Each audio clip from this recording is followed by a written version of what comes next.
The 4 biggest things that I regret buying in our business.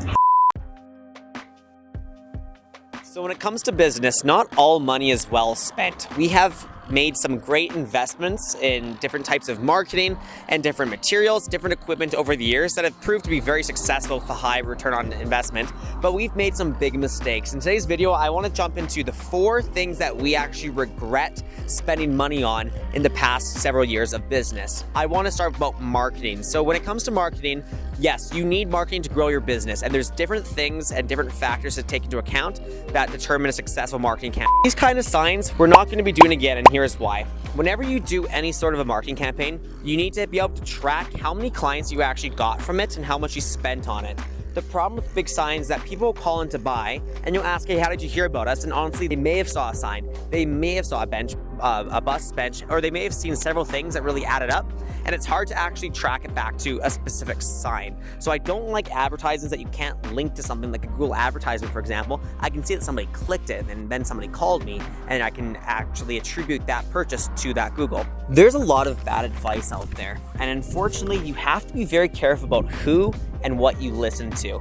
There are some books that I credit a ton of business success to, but there are other books that were completely just a waste of time. This is true for who you're listening to as well.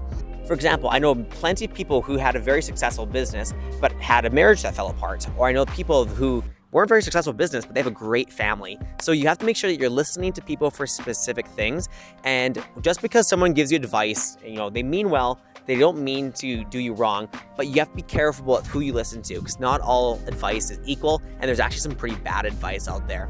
So when it comes to books, when it comes to business coaches, when it comes to different courses that you're purchasing, really look into to make sure that's relevant to you. Some people that will have advice that works for them, but it's not going to work for you because you're just in a completely different industry, and you need to make sure that everything that they say would hold true with the time that you're in. Advice 30 years ago might not be the same than advice today. There are some things that are timeless, but not necessarily everything. So the third biggest waste of money for us was actually buying vehicles that were very cheap. We cheaped out on different types of trucks in the years and little vans. They had rust everywhere, and you could tell something was not quite right, but it was a good price, so you just sort of bite the bullet and go for it. We always regret cheaping out on something because there's so many problems that come in the future, and nothing is more expensive than a vehicle that you have breaking down during the season. Now, we're here at this garage because I wanted to bring a blast to the past. This was actually our office back in 2017. Parking trucks left, right, and center on the streets. The neighbors hated me, but I didn't care. We were still just rocking and rolling here. People were walking through the back alley with their dog and seeing us inside selling lawn care. No one knew what we were up to. They were probably thinking it was something illegal, but it wasn't. It was grass. But as soon as you can afford it, buy something that's going to be reliable. Don't worry about having shiny leather seats and all these fancy gadgets that are within it. Go with what looks good on the outside and maybe bare bone on the inside. Make sure you have AC though. You definitely need that on a hot summer day.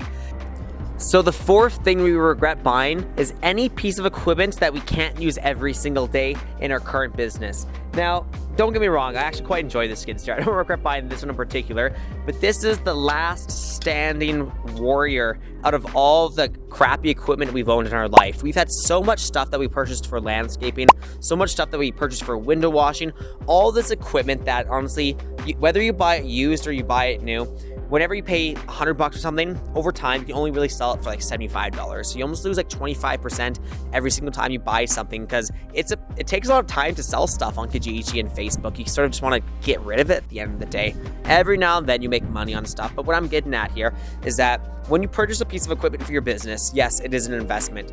But when you purchase something and then you don't use it, or you only end up selling it at a loss, it was a waste of your time and it was a waste of your money.